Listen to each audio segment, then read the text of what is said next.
Bueno, presidente, trataré de no ser repetitivo ni reiterativo en lo que con lujo de detalles, con profundo conocimiento de las cifras y los decretos, han advertido mis compañeros con los que suscribí a título personal, y hago esa claridad, el informe que ellos acaban de presentar. Tengo el deber de manifestar eso considerando que al interior de nuestra bancada del partido de la U hay, como es conocido por la opinión, diversidad de posiciones frente al acontecimiento y al suceso de la tarea que viene realizando el gobierno del presidente Duque. Situación, señor presidente, que no es ajena a lo que está sucediendo en diversos sectores de la sociedad colombiana y que desde luego pasa en este Congreso de la República, que es reflejo de lo que allí está aconteciendo. Por eso, cuando aquí se evidencia en el planteamiento unos sectores de la política para los que nada de lo que hace el gobierno nacional es bueno, y otros sectores al cual pertenezco yo y muchos de mis compañeros de partido de la U, acompañamos con decisión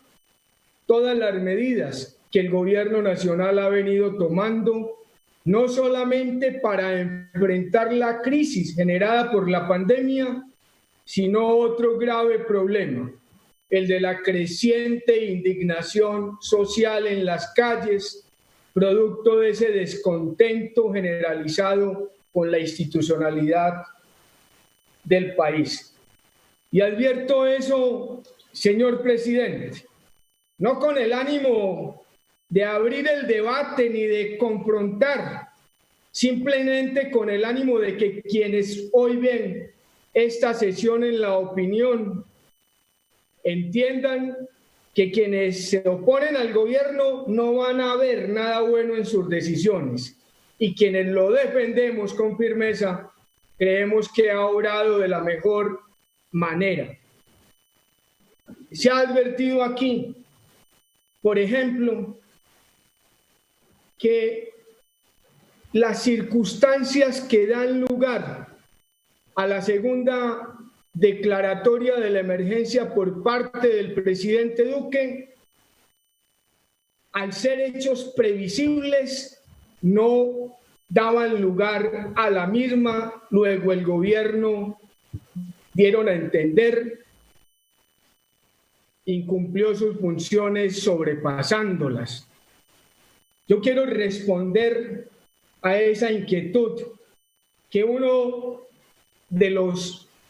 ponentes hoy en esta sesión planteaba.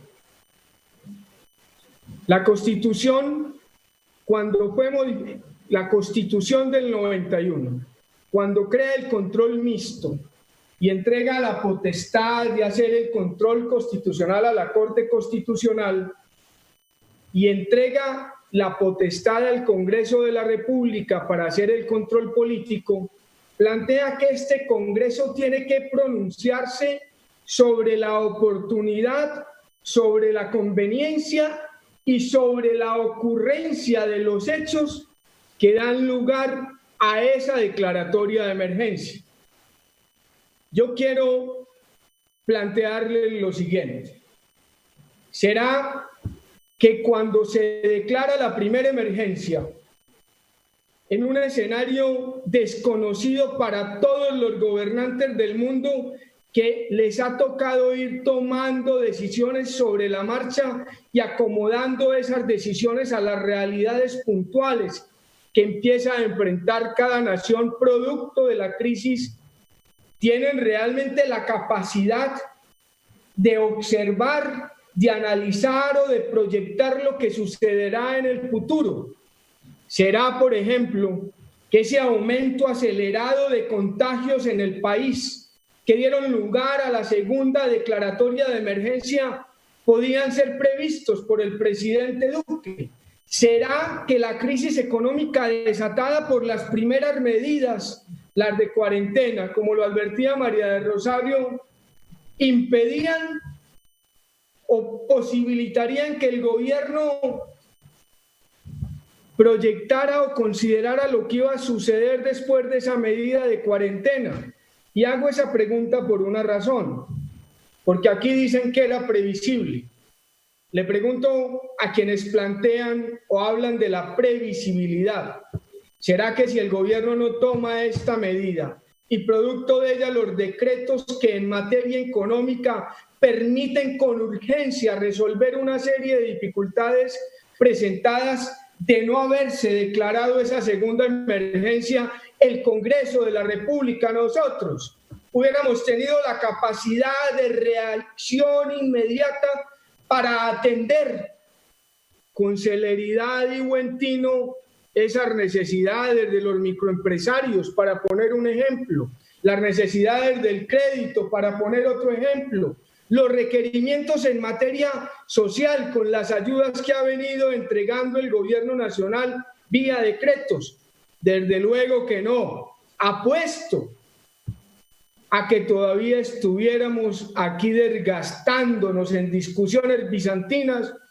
mirando a ver quién tenía la mejor propuesta y quién pudiera ganar más réditos en la opinión. Planteo eso porque son los colombianos los beneficiarios de esas medidas tomadas por este gobierno nacional en medio de esa declaratoria de emergencia, los que deben evaluar si las ayudas sociales que se han venido presentando le han servido o no. Qué bueno preguntarle, por ejemplo, señor presidente, a esas más de 2.649.154 familias que hacen parte del programa de Familias en Acción, que han recibido una inversión en estos meses superior a los 395.000 millones de pesos. Preguntarles a ellas si esa atención oportuna del Estado les sirvió o no. O, por ejemplo, preguntarle a esos más de 296.222 jóvenes beneficiarios del programa Jóvenes en Acción, si esos más de 105.000 millones de pesos distribuidos en ellos les han generado alguna posibilidad de subsistir a ellos y a sus familias en este momento tan complejo que atraviesa el país. O preguntarle a los más de 1.700.000 adultos mayores de Colombia que han recibido una inversión cercana o superior a los 139.000 millones de pesos, si esas medidas tomadas por el gobierno han generado algún efecto positivo o negativo. Y eso simplemente para poner algunos ejemplos, señor presidente, y no alargarme, reitero, en repetir las cifras que mis compañeros han planteado. Finalizo diciendo lo siguiente: como nos toca concentrarnos en analizar los hechos que dan lugar a la ocurrencia de esa declaratoria, a mi juicio no eran previsibles, a mi juicio se corresponden con la realidad, a mi juicio eran necesarios para garantizar la celeridad en la toma de las decisiones que ha venido planteando el gobierno. Desde luego que tenemos críticas, que tenemos dudas, así como las tuvimos en el primer semestre del año, y que en el transcurrir de estas sesiones iremos planteando para efectos de que este Congreso tome las correcciones que corresponda. Debo advertir, como lo hizo John Milton, hay elementos en los que los miembros de esta comisión no pudimos ponernos de acuerdo. Por ejemplo, quien habla está de acuerdo con la renta básica, y esa voz que yo expreso ahí sí, al interior de nuestro partido hay unanimidad sobre el deseo de que ese tema pueda ser revisado con mucha seriedad y pueda salir adelante. Muchas gracias, señor presidente.